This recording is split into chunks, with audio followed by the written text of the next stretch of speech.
Science वाले हिस्से से आज हम देखने वाले हैं। पीआईबी में एक न्यूज़ छपी है, चंडीगढ़ का पहला पराग कैलेंडर, जो कि एलर्जी उत्पन्न करने वाले जितने भी कारक हैं, जितने भी कारण हैं, उनकी पहचान करेगा। और इसके प्रति कई लोग संवेदनशील होते हैं, उनको एलर्जी हो जाती पराग कणों से, तो संवेदनशील लोगों को खतरे से बचाने में ये मदद करेगा। तो पराग कैलेंडर है, बताता है कि कहाँ पर पराग कणों की सांद्रता कम या ज़्यादा है, किस मौसम में कम ज़्यादा होते रहते हैं ये परागकण, इसके बारे में जानकारी प्रोवाइड करेगा, ताकि जो हमारे डॉक्टर हैं वो अच्छे से इसका इलाज कर सकें। और जो लोग हैं जो कि इसके प्रति बहुत ज़्यादा सेंसिटिव रहते हैं, उनके संपर्क में आने से उनको एलर्जी होने लग जाती है, तो वे लोग इससे बच सकते हैं। तो चंडीगढ़ के पास अब अपना ऐसा पहला पराग कैलेंडर होगा जो एलर्जी उत्पन्न करने वाले जितने भी रीजन्स हैं, कारक हैं, उनकी पहचान कर लेगा। और उच्च पराग भार वाले मौसमों में इससे होने वाले खतरों को लिमिटेड कर देगा, ताकि चिकित्सकों को भी थोड़ी मदद मिल जाए। इसके साथ साथ एलर्जी जिन लोगों को होती है उनका आखिर रीजन क्या है, क्लियरली इससे पता चल जाएगा कि उनको आखिर एलर्जी उत्पन्न हो क्यों रही है। भारत में यदि हम बात करें तो परागज ज्वर, मतलब इसको इंग्लिश में कहते हैं एलर्जिक राइनाइटिस है फीवर बोला जाता है।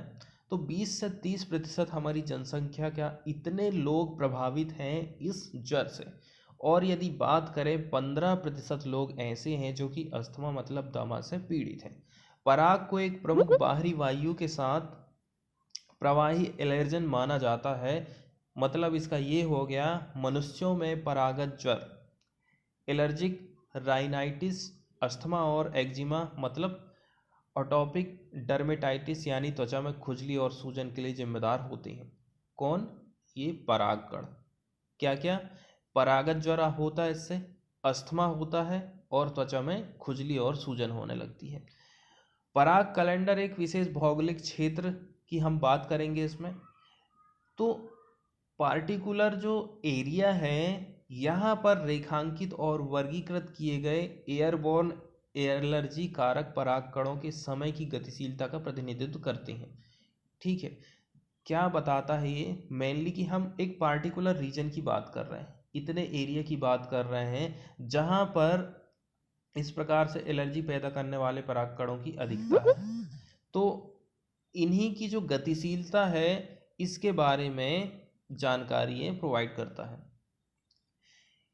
वे एक ही समय में, वे एक ही चित्र में किसी विशिष्ट मौसम में अपनी उपस्थिति दर्ज करते हुए पूरे वर्ष के दौरान मौजूद विभिन्न वायुजनित पराग कणों के बारे में आसानी से सुलभ दृश्य का विवरण बता देता है। ये कैलेंडर, पराग कैलेंडर स्थान विशिष्ट है और इनकी सांद्रता स्थानीय रूप से वितरित वनस्पतियों से निकटता से संबंध बताती है। अब ये क्या काम करता है? शुरुआती परामर्श तैयार करना है, मीडिया चैनलों के माध्यम से नागरिकों तक इन्हें प्रसारित करने में मदद करेगा, ताकि यदि उस टाइम में ये पराग कणों की अधिकता है तो वे सुरक्षात्मक उपकरण पहन लेंगे जब एलर्जिक कारक पराग कणों की सांद्रता ज़्यादा हो जाती है। ये संवेदनशील लोगों के लिए एक निवारक उपकरण भी है जब विशिष्ट अवधि के दौरान एरो पराग के स्तर अधिक होने पर जोखिम बढ़ जाता है। तो एक प्रकार से निवारक उपकरण भी इसको माना जाता है। तो इसमें जो भी लोग शामिल थे अनुसंधान करने में, खोजबीन करने में, इन्होंने जो मुख्य पराग ऋतुएं होती हैं उनकी कैसी तीव्रताएं रहेंगी और उनकी क्या क्या विविधताएं हैं, और बायोलॉजिकल रूप से महत्वपूर्ण पराग कणों के प्रकारों की इन्होंने खोज करी है। इनके अध्ययन ने चंडीगढ़ के लिए वैज्ञानिक पराग कैलेंडर तैयार कर इसके बारे में नवीनतम जानकारी प्रदान करी, मतलब पूरा अप टू डेट। विभिन्न मौसमों में महत्वपूर्ण पराग कणों के प्रकारों की परिवर्तनशीलता पर भी इसमें प्रकाश डाला गया है कि किस मौसम में किस प्रकार से इन पराग कणों में चेंजेस आते हैं। वायुजन्य पराग कणों की अधिकता वाले प्रमुख मौसम बसंत और शरद ऋतु हैं। इनकी अधिकतम प्रजातियां तब सामने आती हैं जब ऋतु जैविकी और मौसम संबंधी मानकों को पराग कणों के विकास, फैलाव और संचरण के लिए अनुकूल माना जाता है। अब इनके जो प्रमुख अन्वेषक हैं डॉक्टर खेवाल ये कहते हैं, चंडीगढ़ के आसपास हाल के वर्षों में वन क्षेत्र में उल्लेखनीय वृद्धि हुई है। हरे भरे स्थानों में वृद्धि होने से वायु से पैदा होने वाले जो पराग कण हैं इनमें भी वृद्धि हो रही है, बढ़ोतरी हो रही। इसी के चलते चलते पराग से संबंधित होने वाली एलर्जी की जो बीमारियां हैं वो भी बढ़ते जा रही हैं। ठीक है, अब इस सिनेरियो में यदि हम देखें तो ये जो अध्ययन हुआ है इसका मेन उद्देश्य है पर्यावरण में अभी जो परिवर्तन हो रहे हैं उनसे परिचित होने के लिए अति संवेदनशील आबादी, स्वास्थ्य पेशेवर, नीति निर्माता और वैज्ञानिक के लिए वायुजन्य पराग कणों से संबंधित मौसम की जानकारी लाना है। किनको किनको जानकारी मिल जाएगी इससे? जो लोग इससे प्रभावित हो जाते हैं, जल्दी से उनको एलर्जी हो जाती है, डॉक्टर और जो नीति निर्माता हैं उनको, और वैज्ञानिक लोगों को मौसमी जानकारी एकत्रित करना इसका मेन उद्देश्य है। अब ये जो जानकारी आगे चल कर के क्या है, ये बीमारी को कंटेम करने के लिए रणनीति बनाने में काम आएगी।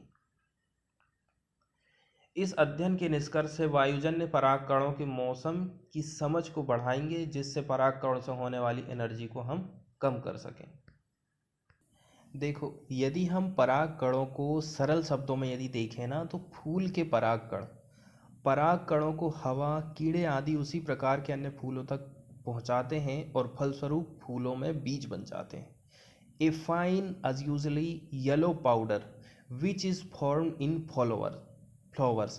फूलों में एक प्रकार से फाइन और येलो प्रकार का एक पाउडर है जो कि बनता है फूलों में, जिसके चलते चलते क्या होता है, it makes other flowers of the same type produce seeds when it is carried to them by the wind, insect etc। तो या तो वो हवा के माध्यम से या फिर इंसेक्ट के माध्यम से जब ये परागकण एक फूल से दूसरे फूल में जाते हैं तो यहीं से जो है उनमें सीड जो है जन्म लेते हैं। ठीक है, इसी के माध्यम से पौधों में जन्म होता है।